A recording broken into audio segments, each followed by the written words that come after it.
Hello दोस्तों, आइए पढ़ते हैं क्लास 10 विज्ञान के बारे में। और आज का अध्याय होगा आपका चैप्टर 8 अध्याय 8 आनुवंशिकता के बारे में। तो आज हम लोग अध्याय 8 आनुवंशिकता के बारे में पढ़ेंगे।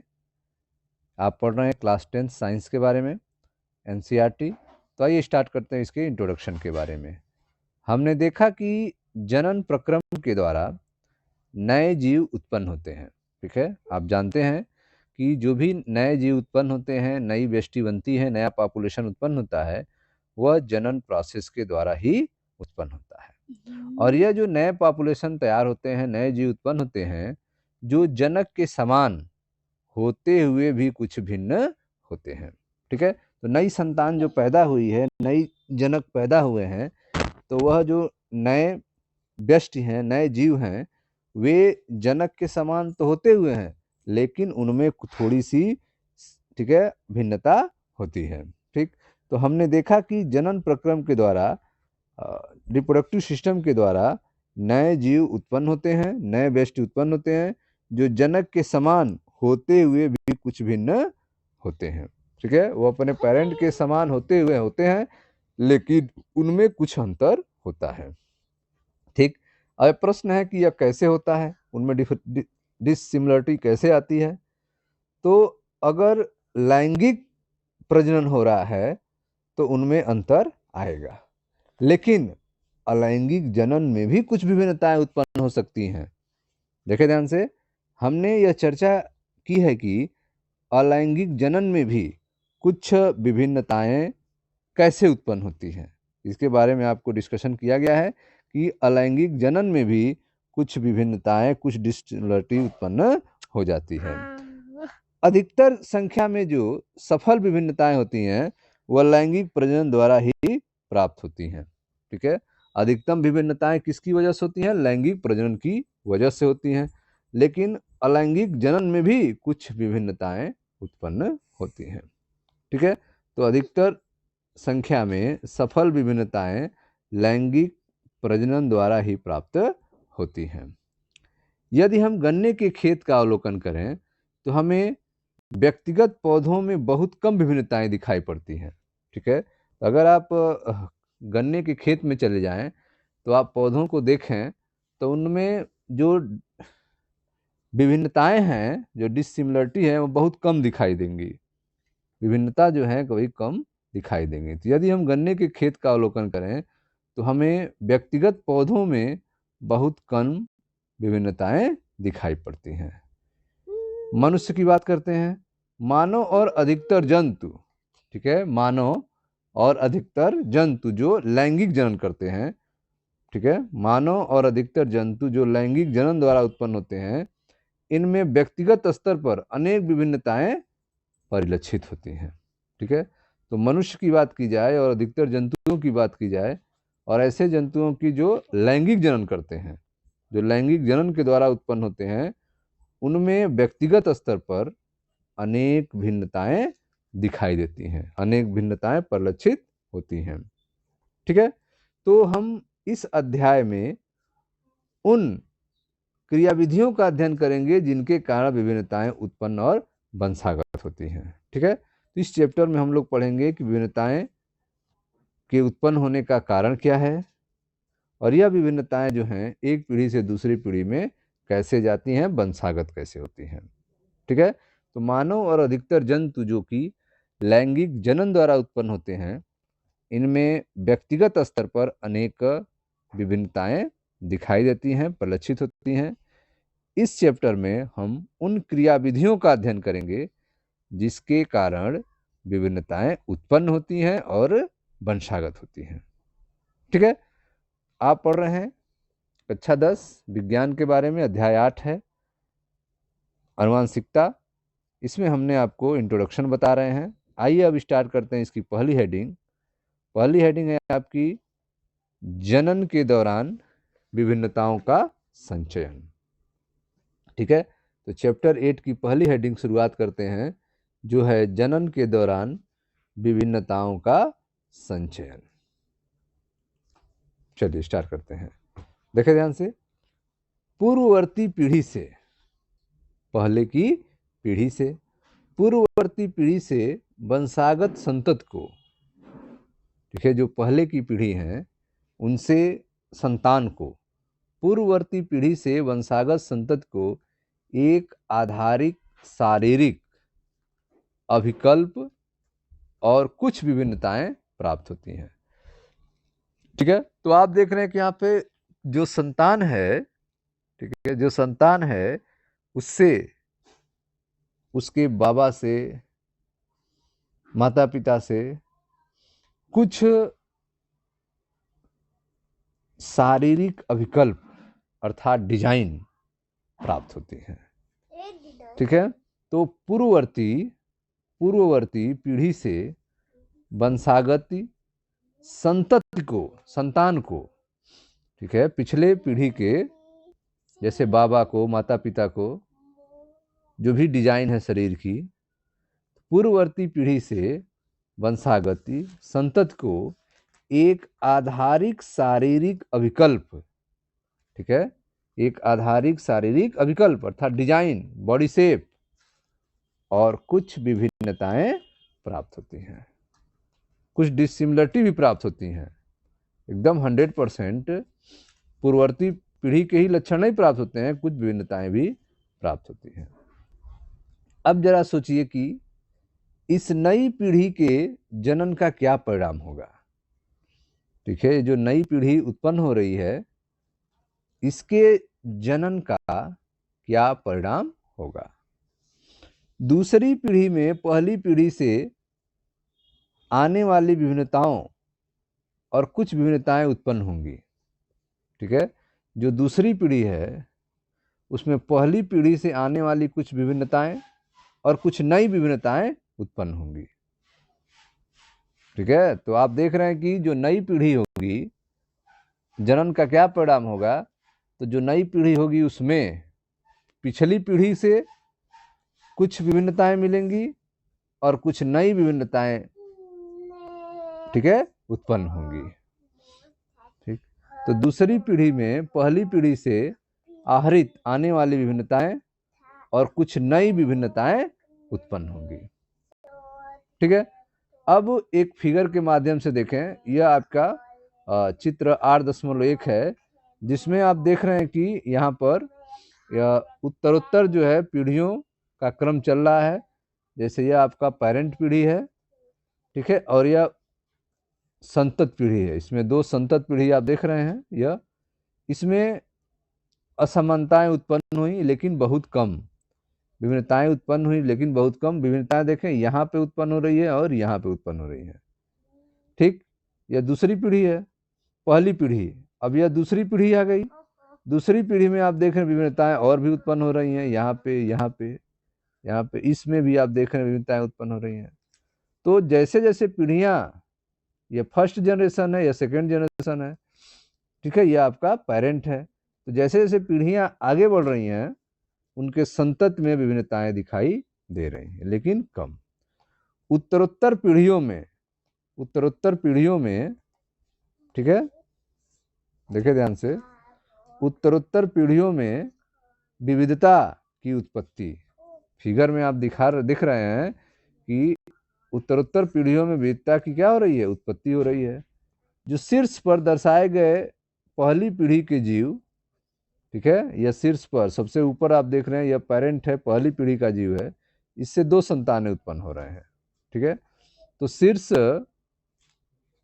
पर दर्शाए गए पहली पीढ़ी के जीव मान लीजिए कि दो संतत को जन्म देंगे जिनकी आधारभूत संरचना तो समान होंगी परंतु कुछ विभिन्नताएं भी होंगी। ठीक है, तो यह इसकी पहली पीढ़ी है जिनमें बॉडी शेप्स एक जैसा है लेकिन कुछ डिसिमिलरिटी है। ठीक है, इनमें से प्रत्येक अगली पीढ़ी में दो जीव को उत्पन्न करेगा।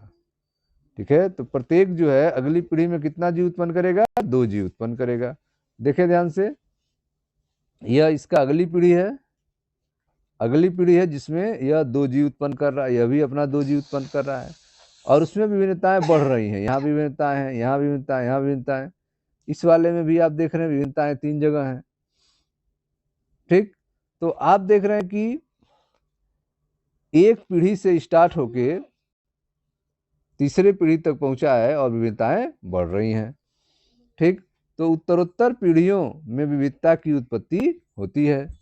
शीर्ष पर दर्शाए गए पहली पीढ़ी के जीव मान लीजिए 2 संतान उत्पन्न करते हैं जो संतति को जन्म देंगे, जिनकी आधारभूत शारीरिक संरचना तो समान होगी, बॉडी शेप क्या होगा, समान होगा, परंतु विभिन्नताएं उत्पन्न होंगी क्योंकि उनमें डिसिमिलरिटी होगा, विभिन्नताएं होंगी। ठीक, इनमें से प्रत्येक अगली पीढ़ी में 2 जीव उत्पन्न करेगा और चित्र में आप देख रहे हैं सबसे नीचे दिखाए गए चारों जीव, ठीक है, पॉपुलेशन लेयर के व्यष्टि स्तर पर एक दूसरे से भिन्न होंगे। सबसे नीचे वाले जो होंगे वह एक दूसरे से क्या है, भिन्न होंगे, एक दूसरे से भिन्न होंगे। कुछ विभिन्नताएं विशिष्ट होंगी जबकि कुछ उन्हें अपने जनकों से प्राप्त हुई है जो स्वयं आपस में एक दूसरे से भिन्न थे। ठीक है, तो आप देख रहे हैं कि जो सबसे नीचे वाले हैं 4 जीव, ठीक है, वह व्यष्टि स्तर पर एक दूसरे से भिन्न है, व्यष्टि स्तर पर एक दूसरे से भिन्न है। कुछ विभिन्नताएं विशिष्ट हैं जबकि कुछ उन्हें अपने पेरेंट से प्राप्त हुई हैं जिसकी वजह से वह स्वयं आपस में एक दूसरे से भिन्न थे। ठीक है, जिसकी वजह से वह स्वयं आपस में एक दूसरे से क्या थे, भिन्न थे। ठीक, तो इस तरह से आप देख रहे हैं कि उत्तरोत्तर पीढ़ियों में लगातार आगे बढ़ती हुई पीढ़ियों में विभिन्नताएं उत्पन्न होती हैं जो जनक पीढ़ी से अंतर होता है। ठीक, तो आपने इस फिगर में क्या समझा, चित्र 8.1 में उस स्थिति को दर्शाया गया है जबकि केवल एकल जीव जनन करता है। ठीक है, इसमें एक सिंगल जीव जनन करता है जैसा कि अलैंगिक जनन में होता है। ठीक है, इस फिगर में आपने देखा एक ही सिंगल जीव से 2 जीव बने थे और फिर 2 जीव से 2 जीव बने थे। ठीक है, तो चित्र में आपने देखा कि केवल, ठीक है, केवल एकल जीव, सिंगल जीव जनन करता है जैसा कि अलैंगिक जनन में होता है। अलैंगिक जनन में अकेला ही जीव जनन करता है जबकि लैंगिक में 2 जीव की जरूरत होती है, मेल और फीमेल की, लेकिन अलैंगिक जनन में क्या होता है, एक अकेला जीव ही जनन करता है। ठीक, यदि एक जीवाणु विभाजित होता है तो परिणामतः 2 जीवाणु उत्पन्न होते हैं। अगर हम बैक्टीरिया का उदाहरण लें, अगर एक जीवाणु जो है विभाजित होगा तो इससे क्या होगा, 2 जीवाणु उत्पन्न होंगे जो पुनः विभाजित होकर 4 जीवाणु उत्पन्न करेंगे जिनमें आपस में बहुत अधिक समानताएं होंगी। ठीक है, अगर जीवाणु की बात की जाए तो उनमें आपस में समानताएं होगी, उनमें आपस में बहुत कम अंतर होगा। ठीक है, तो यदि एक जीवाणु विभाजित होता है तो परिणामतः 2 जीवाणु उत्पन्न होंगे जो पुनः विभाजित होकर 4 जीवाणु उत्पन्न करेंगे जिनमें आपस में बहुत अधिक समानता होगी, उनमें आपस में बहुत कम अंतर होगा। आपस में अंतर अगर देखा जाए तो बहुत कम होगा। और वह अंतर क्यों हुआ है, जो डीएनए प्रतिकृति के समय न्यून त्रुटियों के कारण उत्पन्न हुई होगी। जब डीएनए की प्रतिकृति बनती है, डीएनए रेप्लिकेशन होता है, तो उस समय थोड़ी सी त्रुटि होती है जिसकी वजह से वह भिन्नता उत्पन्न होती है। तो यदि एक जीवाणु विभाजित होता है जिसकी वजह से 2 जीवाणु उत्पन्न होते हैं और पुनः विभाजित होता है जिससे 4 जीवाणु उत्पन्न होते हैं, तो इनमें आपस में बहुत अधिक समानता होगी। ठीक है, उनमें आपस में बहुत कम अंतर होगा और यह जो बहुत कम अंतर हो रहा है वह डीएनए प्रतिकृति के समय न्यून त्रुटियों के कारण उत्पन्न हुआ होगा। ठीक है, जब डीएनए रेप्लिकेशन हो रहा होगा, पुराने डीएनए से नया डीएनए बन रहा होगा, उस समय त्रुटियां होने की वजह से उनमें थोड़ी अंतर उत्पन्न हुई है। परंतु यदि लैंगिक जनन होता है तो विविधता अपेक्षाकृत और अधिक होती है। ठीक है, तो यदि लैंगिक जनन होगा, सेक्सुअल रिप्रोडक्शन होगा, तो विविधता जो है वह अधिक होगी।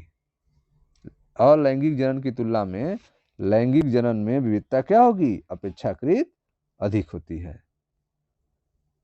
इसके विषय में हम आनुवांशिकता के नियम की चर्चा के समय देखेंगे। ठीक है, तो जब हम आनुवांशिकता के नियम पढ़ेंगे तो वहां पर हम लोग देखेंगे। आगे देखें। अब यहाँ पे एक क्वेश्चन पूछा जा रहा है, क्या किसी स्पीशीज में इन सभी विभिन्नताओं के साथ अपने अस्तित्व में रहने की संभावना एक समान है? ठीक है, अब यहाँ कह रहा है कि क्या कोई स्पीशीज ऐसा है जिनमें सभी विभिन्नताओं के साथ अपने अस्तित्व में रहने की संभावना एक समान है। किसी जीव में विभिन्नताएं हैं, किसी जीव में इन सभी विभिन्नताओं के साथ अपने अस्तित्व में रहने की संभावना एक समान है या अलग अलग है, यह प्रश्न है। ठीक है, तो विभिन्नताओं की वजह से अपने अस्तित्व में एक समान रहने की संभावना जो है वह सही नहीं है, निश्चित रूप से नहीं है। हो सकता है कि यह विविधता किसी के लिए फायदेमंद हो और किसी के लिए नुकसानदायक हो। ठीक है, तो क्या किसी स्पीशीज में इन सभी विभिन्नताओं के साथ अपने अस्तित्व में रहने की संभावना एक समान है? तो इसका आंसर है निश्चित रूप से नहीं। ठीक है, क्योंकि विभिन्नताएं जो हैं किसी जीव के लिए लाभदायक होती हैं, किसी के लिए हानिकारक होती हैं, निश्चित रूप से नहीं। प्रकृति में विविधता के आधार पर विभिन्न जीवों को विभिन्न प्रकार से लाभ हो सकते हैं। ठीक है, तो आप देख रहे हैं कि प्रकृति में, नेचर में विविधता के आधार पर विभिन्न जीवों को विभिन्न प्रकार से लाभ हो सकते हैं। ठीक है, तो अगर हम बैक्टीरिया का ही उदाहरण लें तो बैक्टीरिया में विविधता उत्पन्न हुई और कुछ जीवाणु जो हैं थोड़े अलग हुए। इनमें ज़्यादा टेम्परेचर पर जिंदा रहने की क्षमता उत्पन्न हो गई, अधिक गर्मी में जिंदा रहने की क्षमता उत्पन्न हो गई, और कुछ में ऐसा नहीं है। जो अधिक गर्मी में जिंदा रहने की क्षमता जिसके पास है तो वो तो जिंदा रहेगा टेम्परेचर बढ़ने पर भी, लेकिन जिनमें नहीं रहेगा वह समाप्त हो जाएंगे। तो इस तरह से उष्णता जो है, गर्मी सहने की क्षमता जो है, जीवाणुओं के अंदर अगर यह विविधता आ जाए तो यह उनके लिए फायदेमंद होगा, लेकिन जिनके लिए नुकसानदायक भी हो जाएगा। ठीक, तो कुछ विविधताएं ऐसी होती हैं जो लाभदायक होती हैं और कुछ हानिकारक होती हैं। तो प्रकृति की विविधता के आधार पर विभिन्न जीवों को विभिन्न प्रकार से लाभ हो सकते हैं। उष्णता को सहन करने की क्षमता, गर्मी को, हीट को सहन करने की क्षमता वाले जीवाणुओं को अधिक गर्मी से बचने की संभावना अधिक होती है। ठीक है, तो जो जीवाणु अधिक गर्मी को सह लेते हैं, ऐसे जीवाणुओं का अधिक गर्मी में जिंदा रहने की संभावना अधिक होती है। उसकी चर्चा हम पहले कर चुके हैं। पर्यावरण कारकों द्वारा उत्तम परिवर्त का चयन जैव विकास प्रक्रम का आधार है। ठीक है, अब आप देख रहे हो कि पर्यावरण कारकों के द्वारा जो उत्तम परिवर्त होगा, पर्यावरण कारकों के द्वारा जो उत्तम परिवर्त होगा उनका चयन जैव विकास प्रक्रम का आधार है। ठीक है, उन्हीं के द्वारा जो है उन जीवों का चयन होगा, सिलेक्शन होगा जो पर्यावरण के अनुसार सही होंगे।